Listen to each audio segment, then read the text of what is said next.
Пара фонду хадимлері Украинада топлав эмеклелік системасыны көрсетмеге да РТ олғаныны білдіре.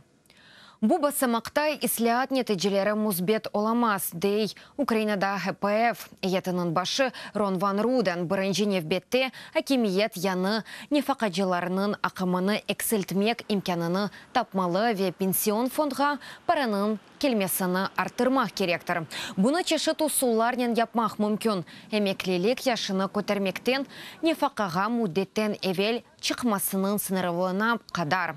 Бұның еле Руден инсанларының нефақаға кетче чықмасы үшін сілтмелеріні ішлеп чықармаға теклев еті. Украинада шымды 12 миллиондан зияды нефақаджы бар.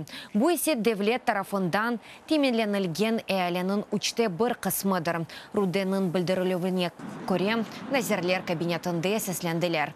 Баш назер муавины Павел Розенко ХПФ етінің башы Украина қиқатыны анламағаны қында білдіре.